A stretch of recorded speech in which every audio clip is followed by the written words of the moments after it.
Good morning, everyone, and welcome to another edition of Encore Live. Thank you so much for taking the time out of your day to travel to Dublin, Ireland with us today. Before we get started, I just wanted to go over a few notes on the setup of the event so everyone's clear on that. I'm sure everyone is quite familiar with Zoom by now, especially those of you who have attended previous events with us. However, I did want to just mention that the webinar format works a little bit differently than a regular Zoom meeting.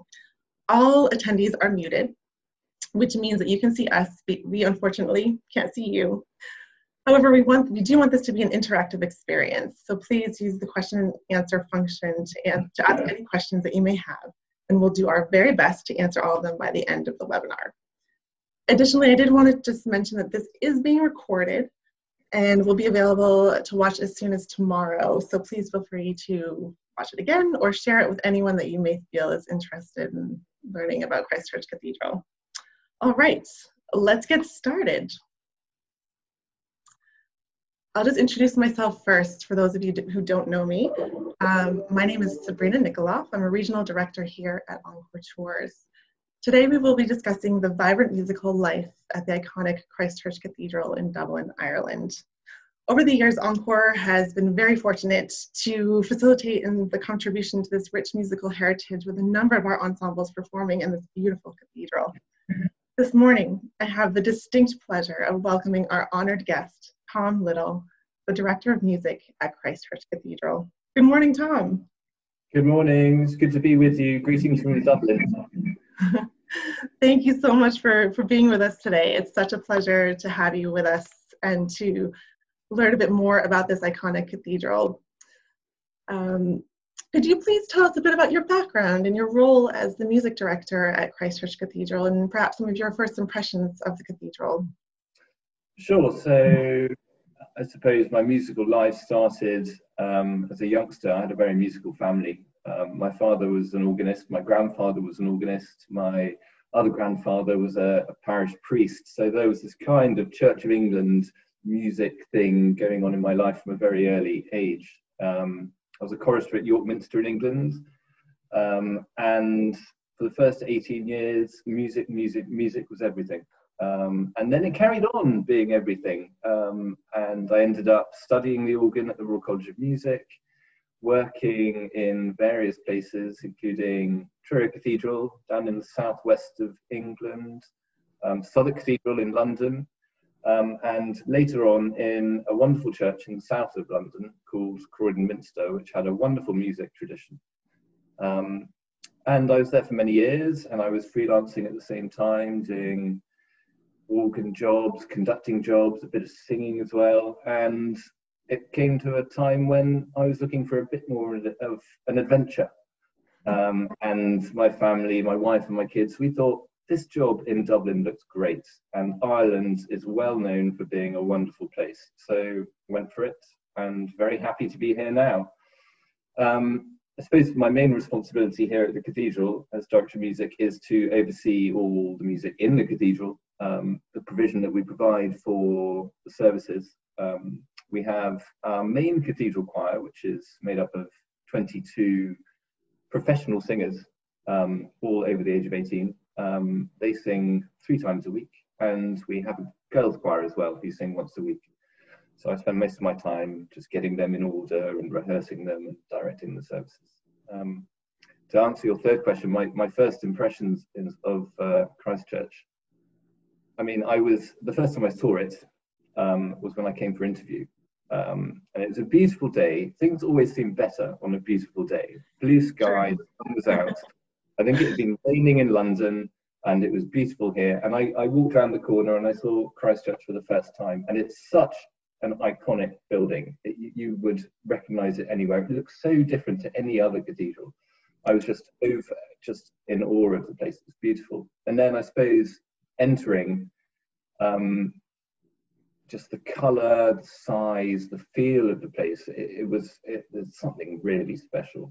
And the other thing to mention, I think Dermot, the Dean, will mention this later, is the welcome that you feel and the friendship that you feel from people, and that they want to get to know you and they want to find out about your life and things. There's always a smile at Christ Church. It's wonderful. It really is. I hope that answers your questions. Oh yes, yes, thank you. That's great to hear. And yes, I feel the Irish people in general are just so warm and welcoming, and we've also felt that at Christchurch Cathedral when we've had ensembles perform there. So it's great to hear that from you as well. Absolutely. You'd mentioned that the dean has a welcome for us. So he has kindly recorded a video clip. So the Very Revd Dermot Dunne, who is the Dean of Christchurch Cathedral, would like to welcome everyone. So let's take a look at that video. Hello and welcome from Christchurch Cathedral, Dublin. Here in this cathedral we lie at the very centre of the city, and our foundation has been here since the foundation of the city itself in around 1030. Right throughout the generations of the history of this cathedral, our main focus or mission has been worship, witness and welcome. And welcome has been the key element of that mission of the cathedral. Over the centuries, we welcome people through the doors of the cathedral. And in recent times, and I say recent in the last 50 years, we have welcomed visitors from across the world who come to the cathedral to experience the transcendent magic of the space that is here. And when you come to visit, you will know what I'm talking about the very minute you come through the doors, as you experience living history that has been here for nearly 1,000 years. In the past year, we have had very few visitors because of the pandemic COVID-19. The very life of this cathedral depends on people. It is a people place, and visitors make the whole cathedral come alive, because that is what the foundation of the cathedral is all about. Wherever you are very welcome to come among us and to visit us, and if you've been here before, you're welcome back again. One of the key foundations of the cathedral is the cathedral choir. The Cathedral Choir Foundation has been in existence since the 16th century, and since then it has been offering music for the worship of the cathedral throughout the week, every week, 52 weeks of the year. Last year, our choir visited the United States of America and had a great tour of Washington, Boston, and New York. While in Boston, they performed in South Church. This was a concert that was organized by Encore, who are our partners in Boston and who have directed so many music groups to us to perform here in lunchtime recitals and in evening concerts. And we're looking forward to welcoming more music groups coming this direction as they find in this space a wonderful outlet for their talent. While our choir were in Boston, they loved the space and loved being able to perform to a very appreciative audience. Now, the choir has performed 3 pieces for this particular platform, just for your benefit, so I really do hope you enjoy it. Great. I do have to say, speaking about the concert last year that Encore hosted in Boston at the Old South Church, which is right in downtown Boston, it was such a wonderful collaboration for us to host such a talented choir in our home city, in a beautiful venue, and to strengthen our relationship with Christchurch Cathedral even further. So it was truly an honor to have them in our home city of Boston. Talking about touring, Tom, could you talk to us a little bit about the choir's touring tradition? For example, are there any tour plans in the works for the future? Sure. Can I first say how sorry I was that I couldn't get the job perhaps 6 months earlier, and I could have come to Boston and America. It sounded absolutely wonderful. That tour was a long time in the planning, and it was quite a long tour, and the expense was quite great. It's not something we can do every year. And I don't want to say that we've ticked America off. We've done it because obviously there's so much more to explore, and we've obviously got really good friends over there. I would like to go in my time, so perhaps we can arrange that. Of course, our main job as a choir is to provide music for the worship, but yes, it's an important part of any choral life is touring. The main reason for that is that social side. It's good for the choir to relax together, have that opportunity to get to know each other a little bit better, but also, I suppose, to be able to look at music in more depth, I suppose. We did have a tour planned to Norway, Bergen particularly in Norway, which is, I think we would have just come back from, but sadly that had to be cancelled because of coronavirus. And I think looking to the future, it's very difficult to predict what we are going to be able to do. So I think for now, we're just going to be happy with laying down some roots in Ireland itself and visiting closer communities to Dublin. And I suppose in a way, it's a bit of outreach there involved as well, so that we can take what we have, our musical excellence, and take them to other churches and things. But when this is all over, I am desperate to get out again. I want to get on an aeroplane. I'd love to go to Northern Europe, some of the great cathedrals in France and Italy and Spain. And at some point, yes, back to America would be wonderful. Fantastic. Well, we would welcome you with open arms, that's for sure. It would be wonderful to have you back in Boston again. And I'm sure that you and the choir must miss touring right now, as all of our directors do, but it's still great to see that you still have had the opportunity to sing together again with the choir recently. In that spirit, we do have 3 wonderful video clips that the choir has so kindly recorded for us today. And Tom, I'd love to give you the opportunity to introduce the first piece for us. Sure. This first piece is called Hymn to St. Bridget. St. Bridget is a saint particular to Ireland, and going back to February time, early February, end of January, it was coming up to St. Bridget's feast day, and we realised that we didn't have very much music appropriate for that day. So I turned to the cathedral organist and assistant director of music, Jack Oates, who, apart from being a fabulous organist, is also a really good composer. And I said to him, can you just knock something out? And he had 2 or 3 days, and he wrote this beautiful piece. I hope you like it. It's certainly a favourite of mine. Enjoy. Fantastic, thank you. Oh.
Beautiful.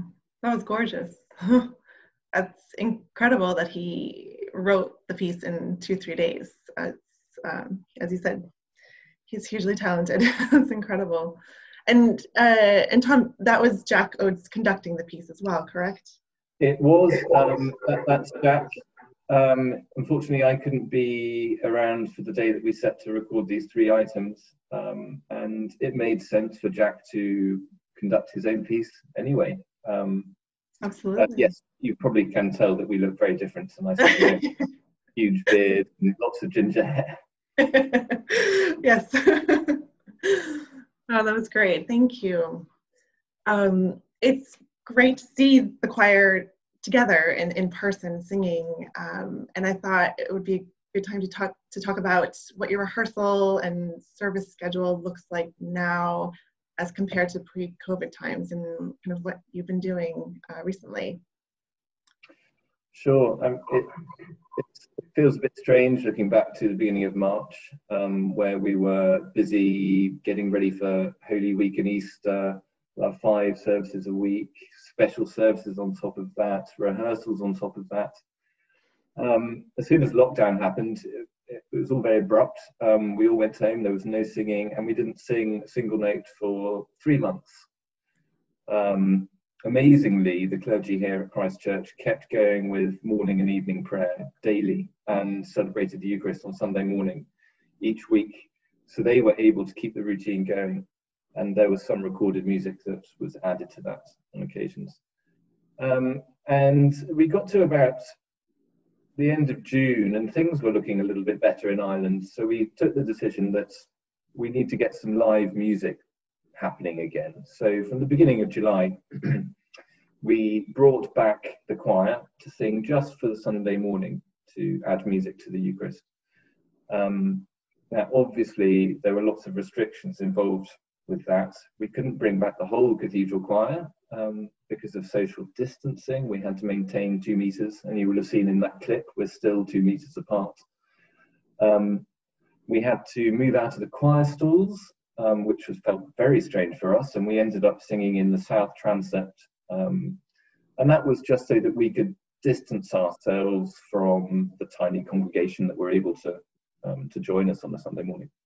And the trickiest thing for me and for the choir was the fact that no congregational singing was allowed and still isn't allowed, and I think that's probably the same in a lot of places. So there were areas in the service where we had to provide more music, and that was tricky. So we were singing, for those of you that are choral directors, we're singing a mass setting plus 3 motets plus a few other bits and pieces, and we didn't have that big rehearsal time that we were used to. So it was a question of turning up, and it still is at the moment, a question of turning up on the day, rehearsing all this music and getting it ready to perform all within 50 minutes. As we speak at the moment, things are looking up for us. We had hopes that things would be better for the beginning of September, which is the beginning of the academic year, but that wasn't possible. But we're now looking at, from the beginning of October, we can resume our normal schedule, which is fantastic news. Already the girls' choir, who I mentioned before, have come back and they started singing 2 meters apart, of course, and that brings its own difficulties. The main cathedral choir, I should stop calling them the main cathedral choir.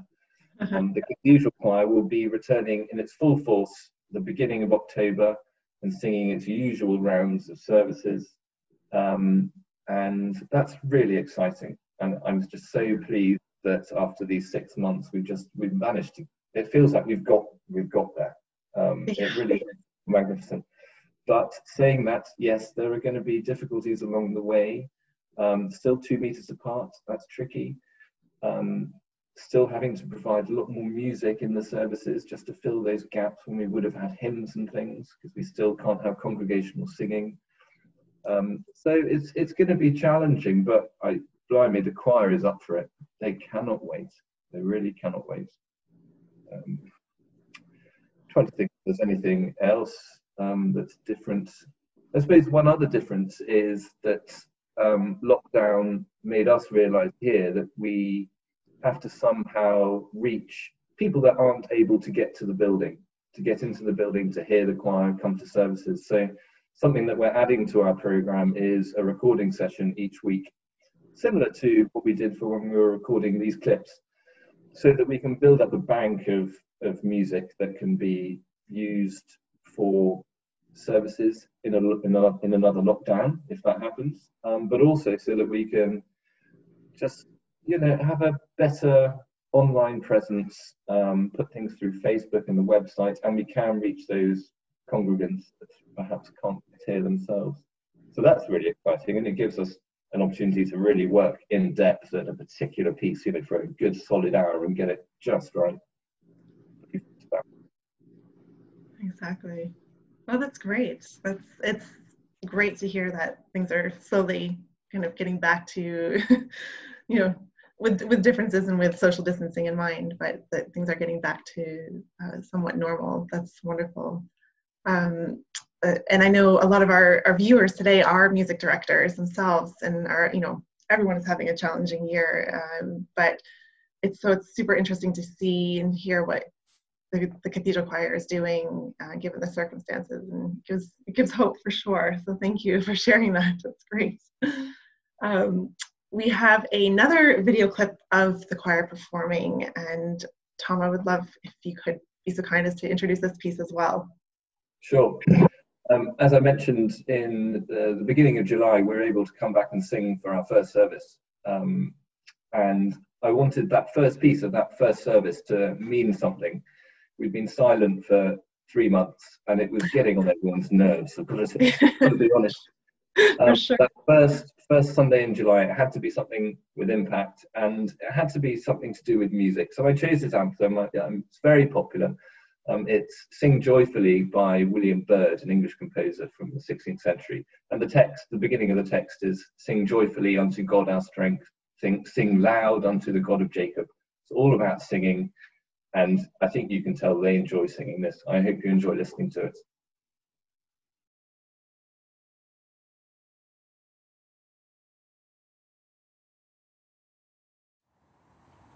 Sing joyful, sing joyful.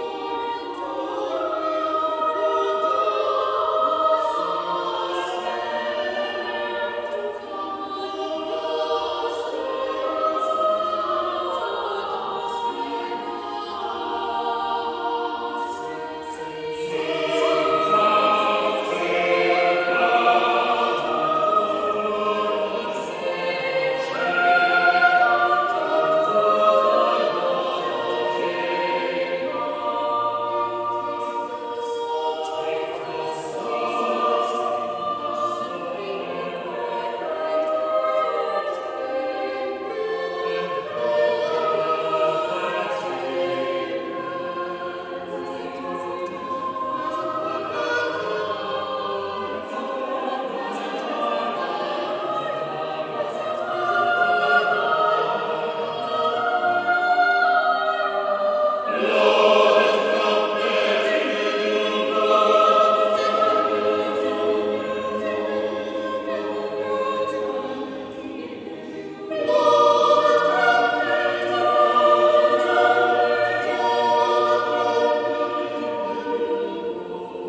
Oh, beautiful.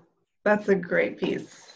Thank you. It's just so beautiful to hear the choir sing and to see the video of the church at the same time. It kind of brings it to life and makes me want to travel for sure. I'm sure everyone listening too. It's just fantastic. So thank you again. That was great.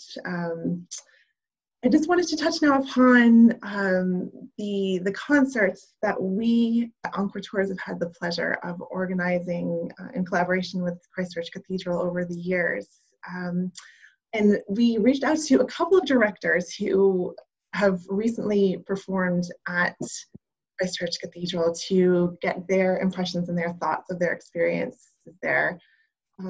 Therefore, I wanted to share a few thoughts from Dr. Sean Boulware, who is the conductor and artistic director of the California Central Coast Chorale, who performed at the cathedral in 2018 and had a wonderful experience. So I think Dr. Boulware says it wonderfully himself, so I will quote him just to share a few of his impressions from his concert there. Singing and performing in Christchurch Cathedral is really one of the highlights and blessings of any choir or conductor's life. To make music in that incredible place of worship leaves a memory and a feeling you will never forget and is not easily diminished. Your music will always be there to add to the great harmony living in that place. Christchurch is not for now, it's forever. Forever a moment in the heart of peace, joy, harmony, and community. That's beautiful.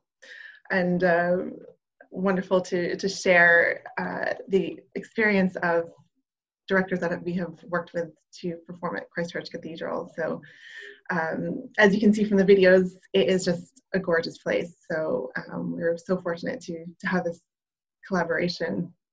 Tom, we have spent some time discussing the choral music that's performed at the Christchurch Cathedral, but I know we've also had quite a few orchestral performances over the years. And I was just wondering if you could talk to us a little bit about the acoustics of the cathedral in general. Sure. I will say to begin with, I don't know the science behind what makes a good acoustic or a bad acoustic or anything like that. I know what I like and I know when it sounds good. And there is something about the acoustics at Christchurch that just seems to work across all registers, whether it's high or low, whether it's a percussive instrument or something a little something like a flute or something beautiful and smooth. It just works. There was a survey done a couple of years ago by somebody or other, and it was a survey into the acoustics here and in other places in Dublin. And we came out on top. I mean, we had apparently a near perfect, whatever that means, acoustic. For me particularly, when you're performing, where the point of origin of the sound, it feels very, very, very clean. But as soon as you move away, it's this kind of it kind of envelops you. It just grows a little bit, and it's just so rewarding. And you know, you finish the end of your orchestral piece or something, and it's a beautifully in tune chord, and you have about 4 or 5 seconds of acoustic just taking it away. Oh, it's brilliant. And just to be able to feel that you're using the whole of the building in your performance, rather than just that tiny space where you are playing your fiddle or singing or playing the organ. With the acoustic, you're using everything in the building to make the sound. It's wonderful. It really is wonderful. You should come here and try it. Absolutely. That's you can hear in the videos how beautiful it is, and we would love to send more choirs to you to experience that for themselves. Absolutely, and orchestras. Speaking to that wonderful acoustic, I had asked for some other impressions of directors that have performed at Christchurch Cathedral, and we had the wonderful Ward Dillmore, who conducted his final concert of his final performance tour before retiring in 2015 at Christchurch Cathedral. And he wanted to share a few impressions of his experience performing there with his orchestra. So to quote Ward, "What greeted us when we entered the cathedral was the immense power of its history. It was almost as if we could feel the voices of the past when we entered in the church. And now, performing our concert in the church meant that we too would be part of its timeless history." So you can absolutely see that performing and conducting in this space is something extremely special. So just I think everyone who has performed there or conducted will never forget it. Absolutely. In the spirit of a timeless story, in a timeless place, Tom, could you please introduce the final video clip to us and tell us a little bit about it? Sure. This piece is something, it's a very short piece. It's something that the choir loves to sing, and they often sing it when we have events in the cathedral, companies coming in and using the cathedral for something or other. And the choir will sing this to them. And the reason that they enjoy doing this is, firstly, the text. The text is the prayer of St. Patrick. Now, obviously, St. Patrick, Ireland, they love it. And at the particular bit, the particular text is "Christ be with me, Christ within me," which is known all over the world, and it's absolutely beautiful. The second reason they like it is it's written by John Rutter. Now, immediately you'll be thinking, "Oh, sparkly Christmas carols! Please don't perform anything like that." This is very different from John Rutter. He just gets the words and the fact that it's a prayer, and you get that feeling as you listen to it. It's absolutely beautiful. And also, John Rutter's very good at writing for voices, and particularly voice leading, so where the individual voices go in the phrase. Very good at that. So this is a prayer of St. Patrick by John Rutter, performed by Christchurch Cathedral Choir. Hope you enjoy.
Gorgeous. That was lovely. Wow, so beautiful. Thank you. I think, oh, that was just a beautiful piece. I love that piece. Really lovely. I see what you mean about the voicing, and Rutter's talent is, yeah, very, very beautiful.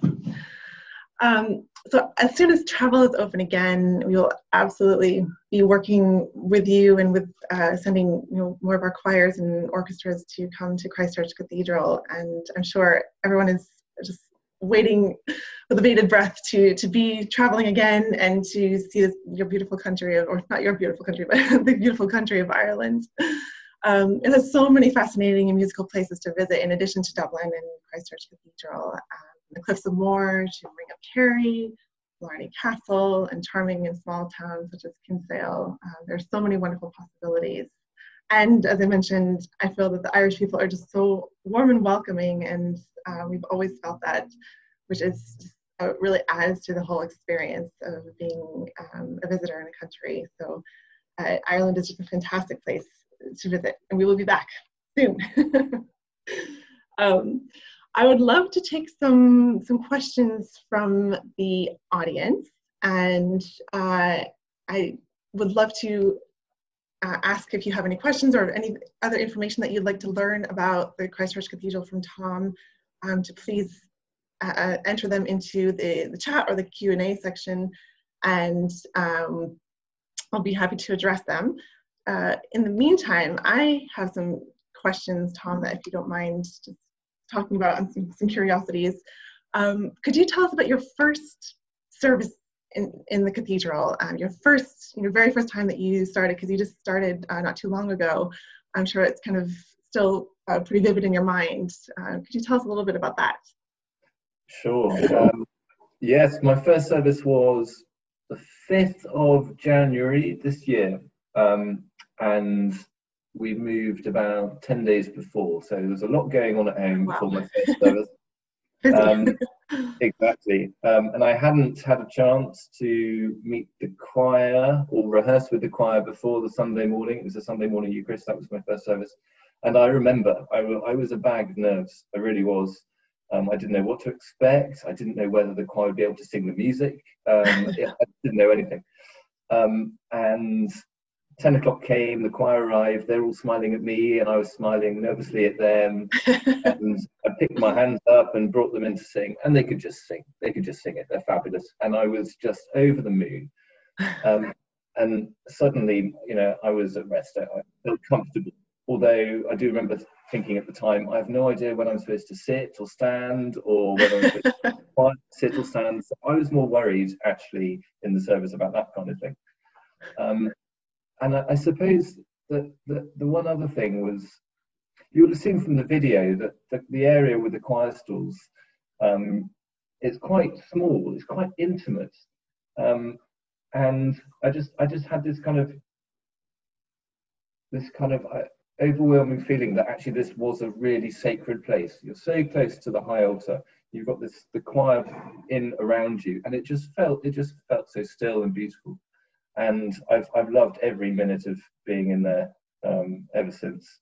I mean, it's just gorgeous. And I must say, the organ's fabulous as well. And the organ, talking about the acoustics, the organ seems to be really well designed for those acoustics. It just sounds perfectly.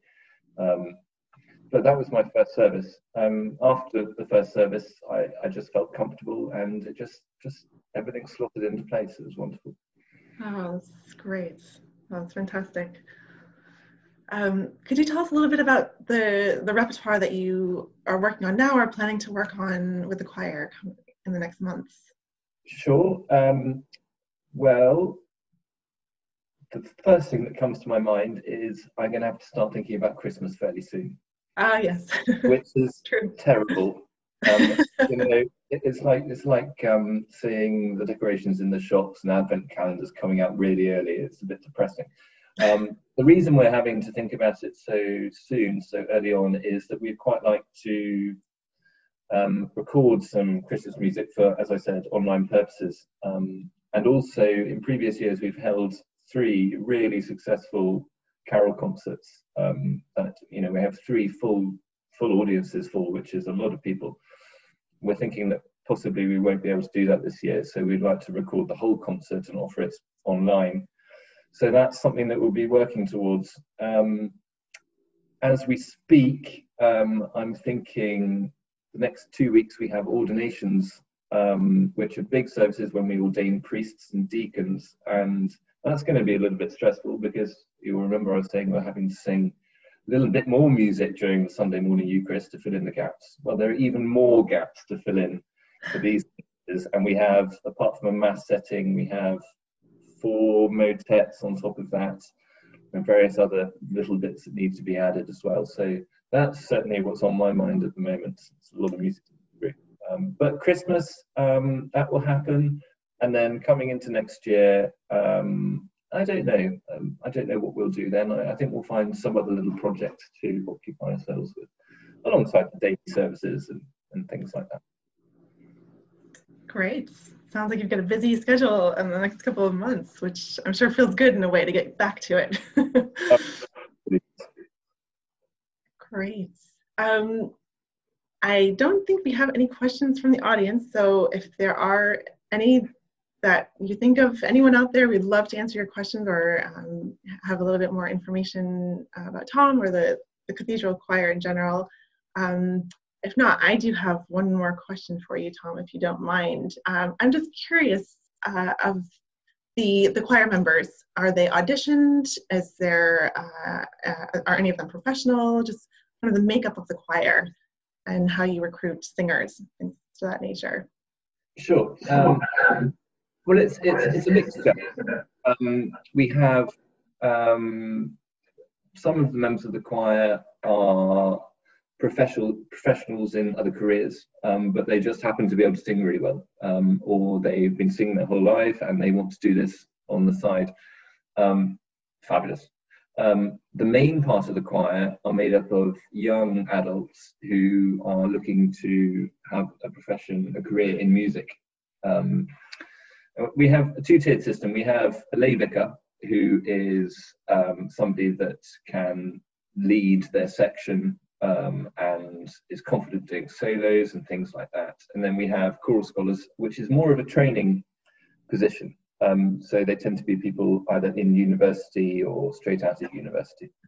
And it's just an opportunity for them to be in a choir and learn from the lay vicars and hopefully from me, and to hone their skills in things like sight reading and other kind of areas. But the whole choir is paid. There's nothing voluntary about it. They're all paid a salary. Very lucky to have that. And I suppose the recruitment process is, we do it when we need to. Some people leave, we need to replace them. It's a very simple process. Get in touch with me, tell me what you've been doing with your singing so far, and then come in for a chat and interview. And if we like you, we'll snap you up. And the girls' choir, the girls' choir come from a range of schools across Dublin. They don't need to have any, previous training or anything. They can just come and we'll do all the training for them. Okay, fantastic. Great, that was really interesting. Thank you for sharing that. And we do have one question from the audience. So Dr. Ed Macri-Schramm, who is the artistic director of the Community Chorus of Detroit, is interested in the types of repertoire preferred for visiting choirs. So if there was a choir coming to visit and perform at Christ Church, is there a type of repertoire that should be considered? Well, of course, sacred, please. No pop songs or anything like that. I would say, I don't know the ability of this choir. I'm sure they're very good. I do find experience with visiting choirs that because they're sometimes going to a building that they're not quite used to, a bigger building, more impressive building, they want to do the biggest and the hardest piece of music they can do. I've seen it a few times where that's been tried and the result hasn't been too good and hasn't been very rewarding for the singers or director of music or the organist.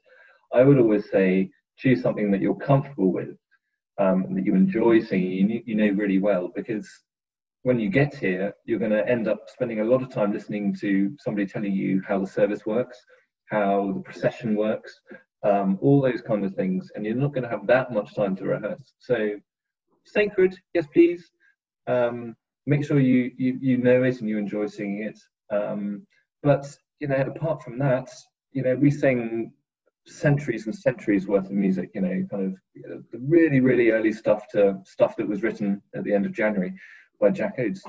So anything you like, Fantastic. And we do have a couple of more questions. So thank you to those out asking the questions. So we have from Judith Michalski. Where is the organ and the pipes located in the church?